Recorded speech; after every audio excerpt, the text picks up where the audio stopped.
Hi there, traders. This is Brad Goodwin with the FX Market Insight for Wednesday, the 8th of April. All right. Now, as we come into the Asian session, now, after yesterday's seismic shift by the central banks, now everything's sort of settled down. I think they were just, it looks like they were reiterating that they're going to do whatever it sort of takes, potentially go a bit further than what they've done in the past. So things have settled down. Now, I've seen a bit of a shift here in the whole risk on, risk off profiles, right? So what we're seeing is the dollar dropping now. So the US dollar is the safe haven backdrop, right? So as things escalate or get worse, they're buying US dollars. Very similar to the global financial crisis, 0809.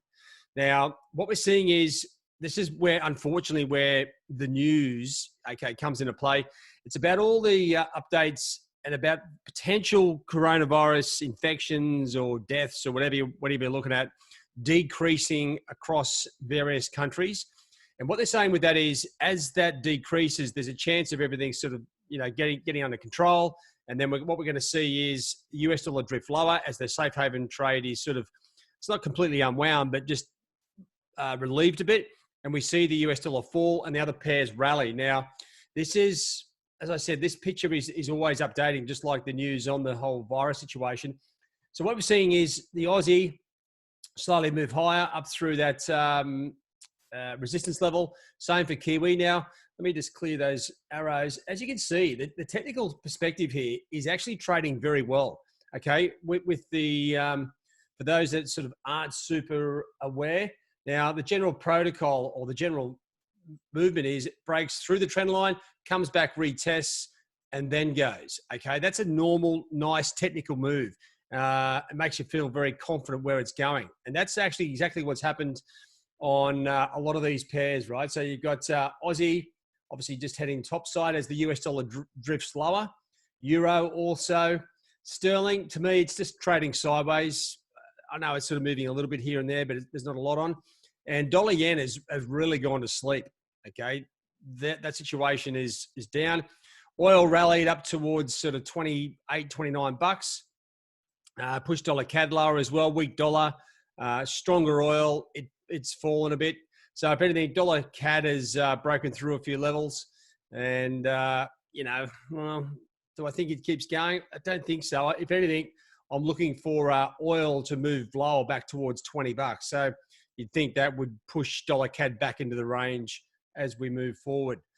Let me just come across here to the sort of dollar page. Okay, we've got, looking at the pairs here, the equity markets, after that crazy day of almost 8% up yesterday, back to basically a flat day. Now the market's they've digested everything. Everything's been factored in. They're like, okay, we understand what the central banks are trying to do. We know where this virus thing is. This is the first day where we've really seen the equity markets come out almost zero, right? So looks like everything's equally factored in at the moment. So now it's from here.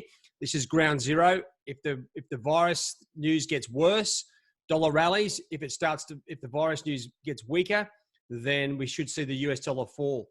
And we're starting to see the major pairs really click into gear here as well. Obviously, the Euro, Sterling, Aussie, Kiwi all going up. Dollar CAD's the odd one out. And that's not unusual with oil sort of dominating the price action there. But the dollar pair is generally going down. So that's pretty good. Okay, I'm getting a bit more confident. I tell you what, I was a little bit miffed yesterday as into what the hell was going on. But I've got a bit more of a handle on where we are now. So it's a difference what a day makes. Now, trading conditions, they're okay. Okay, this thing here sucks. The driver.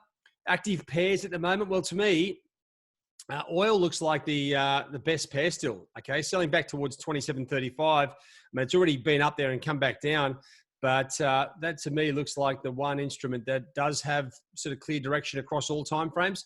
The rest of them, like Aussie, Kiwi, Euro, and say Sterling. Well, these top pairs are moving up on the hourlies, but on the daily charts, they're moving sideways. And that's why they're in sort of like a bit of a watch list situation. These are your major support and resistance levels for those pairs. Dollar yen, dollar Swiss, just slightly drifting lower. But you know what? We're waiting for clearer direction on these instruments, right? So, and that could come from pretty much anywhere, especially with the random news that's coming out. As I said, If there's an increase in the coronavirus sort of fear factor, the dollar rallies. If the fear factor falls, then the dollar falls. Okay, so what have we got coming up? FOMC minutes. Well, I think it's going to be more of the same from the Fed. They'll be just saying, you know what, we're just going to throw the not only the kitchen sink at this, we're going to throw the old Harleys and everything else we can get our hands on. So, and then you've got Kuroda speaking. It's not often Kuroda comes out and speaks, so be interesting to see what he's got to say. I mean, obviously he's not going to intervene. That'd be a bit of a crazy thing to do in this sort of backdrop. Then we're starting to get into the real chunky stuff, right? Tomorrow, which is the employment change for Canada. That's going to be an important number for them. And the real raw nerve as far as employment numbers go, the initial jobless claim. So we'll see how that number sort of rolls out as we move forward. So there's not, to me, there's not any real aggressive opportunities as far as the pairs go at this stage. So what we're looking for is the data to give us that the real driving force. Now, just so you're getting prepared, I know it's a day out, but they're expecting the new jobless claims, initial jobless claims, to be 5.25 million. I'm still thinking that's going to be a lot bigger, right? This 6.6 was a surprise. I wouldn't be surprised to see this up towards 10. That's going to create more fear. US dollar rallies. That's what I'm sort of looking forward to in the days ahead. All right, that's it for me, guys. There's, as I said, we've got better trading conditions. If you are looking at the pairs, let me just come back to those technical levels just again. If you are looking for opportunities, I still think the dollar rallies overall in these situations. If I just shrink down some of these charts, well, you can see where the euro is. So I say sterling's the one out for me anyway. But looking for opportunities, I'm looking for rallies back towards these sort of levels to be getting short these pairs, particularly euro, Aussie, and Kiwi, right? Leading into this, they were already sort of cruising to the downside anyway. So the only way they're going to continue to rally is if the whole thing falls over, and that means, okay, we're gonna vaccine for coronavirus. It's all done. Everyone's back at work, and the dollar falls. You know, the pants fall off the dollar.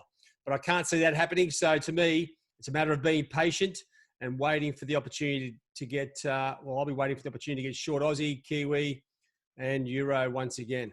All right, waiting for that next blast of fear, which shouldn't be too far away. And I think that's where those initial jobless claims will come into play. All right, guys, have a good one. Cheerio.